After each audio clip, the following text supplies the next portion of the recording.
guys, today we're going to be taking a look at the Thor Ragnarok Scourge and HELA 2-pack. I was able to get this from GameStop. At the time of this recording, GameStop is actually running a buy one, get one half off on all their action figures. Now this is a 2-pack that kind of caught me off guard because I got into collecting a little over a year ago, I guess now. But I had to go back and kind of catch up on some past waves, and HELA was one of the characters that I didn't have. And so when I found her online, I think I ended up paying like $60, $70, $80 or something like that for. So to see her re-released, and it's a better looking figure than the original, and we'll do a comparison during this video, but that kind of upset me a little bit because I think it's going to drive the price of the original HELA down. But at the same time, I'm kind of happy to see it because you do get the hand that's holding Mjolnir, so I can't complain about it too much. And I'm also happy to get Scourge. He was one of the more important characters in the movie, you know, serving kind of as HELA's executioner.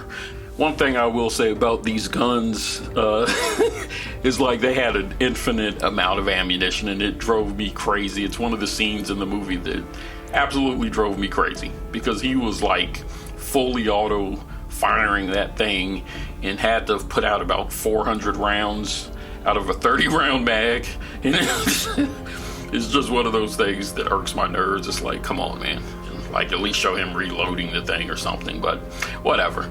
Anyway, let's go ahead and get them unboxed and get a closer look. Okay, so here we have them out of the packaging, and you can see the accessories. Scourge comes with his little executioner axe. He also comes with two of these M16s. Then he has the alternate hands here, which you'll put these on if you're gonna have him holding the guns. HELA, one of the most interesting things I think that she comes with is the hand here that's holding Mjolnir. This is from the scene in the movie where Thor throws it at her. She catches it and smashes it to pieces. And last but not least, this little fire effect piece here that you can use. And that's pretty much it for accessories. So now let's go ahead and take a closer look at Scourge. Okay, so here we have Scourge, and I think they did an amazing job with the paint. I love the metallic blue that they used and the silver highlighting on the arms, the shoulder pads, the legs, even on the back. Looks really, really good. In terms of articulation, we're gonna get his head looking up that far, looking down all the way, which is great, so you can get them looking side to side, obviously. And they did an amazing job on the face detail. They're getting better and better with this photoreal tech that they're using. Looks just like the actor. They have the little scars on his face and the tattoos and everything. In terms of articulation, you'll get double jointed elbows. His hands, these hands anyway, will pivot like so and like that. Double jointed knees. You get ankle pivot as well. So you have upper torso pivot, and you can get his arms up a fair amount. The shoulder pads don't really interfere all that much with it, but you're not gonna have a full range of mobility. It's still workable though, so I don't think it's anything to really complain about. Back looks good. Like I said, they added some details, so you have like little buckles and everything, and the little pieces hanging down here. Overall, I really like this figure. I think they did a great job with them. As far as the axe that he's holding, I'll have to take another look at the movie to see if that's movie accurate. It's all black, but not really sure. But I like the design of it, so it's nothing major to complain about. And here's how he looks with the alternate hands holding the M16. You also get bicep swivel. I don't think I mentioned that before, along with the double jointed elbows. But overall, you get really good mobility with this figure, so he's definitely one that I'm happy to add to my collection. Now let's go ahead and take a look at the new repainted version of HELA. Okay, so here we have HELA with the alternate hand holding Mjolnir, and then I have her with the little flame effect. And this is basically a repaint of the original HELA that we got. They did do something different with the face on this figure though, because the original one doesn't have her with her mouth open like that. And I'll do a comparison between the two in a second. But this is definitely a better version of HELA. You get more of a metallic green as opposed to the dull.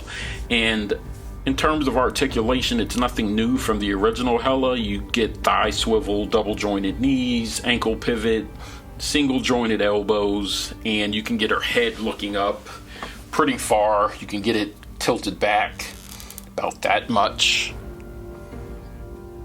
and looking down about that much. Her cape is removable. It sticks in with this little peg right there that lines up with her back, and then it drapes over her shoulders like this.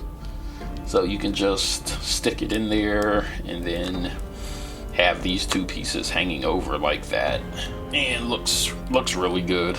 So now let's go ahead and bring in the original Hela and be able to take a look at the differences.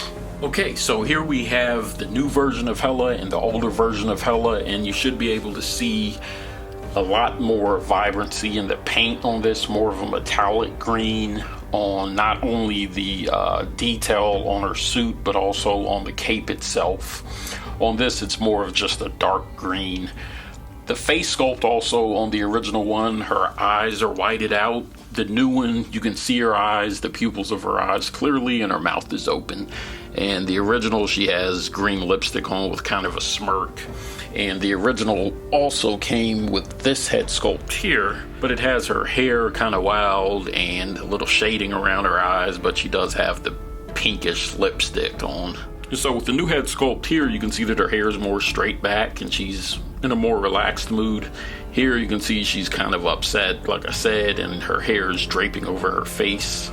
You know, initially, like I said, I was a bit upset that they released another Hela doing a repaint, but there are differences. I still think the new version is better, definitely, by far, but there are differences, so if you have the original version, it's still worth keeping. One thing is the new version does not come with the sword, even though her default hand here is in the position to hold that sword.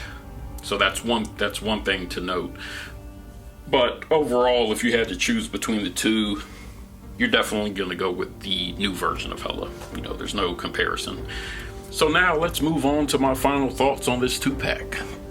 Alright, so for my final thoughts, I'm very pleased with this 2-pack. I think that even though Hela is a repaint, I think the fact that they added the hand that's holding Mjolnir, which is a classic moment in the MCU, to see her grab it and crush it, you know, just kind of changed everything for a while. You know, Thor didn't have his hammer. And I love what they did with the metallic paint. Definitely a better looking Hela figure. If you don't have the original Hela, there's no need to go get her. Just get this 2-pack and you're going to have the better version. And you're also going to have Scourge, along with his 2 M16s, Des and Troy. But let me know what you guys think about this 2-pack in the comments. What do you think about the Thor Ragnarok movie overall? Do you think it's a top 5 MCU movie like I do? Let me know. Anyways, thank you guys for watching. As always, thank you for your support, and I will see you on the next video.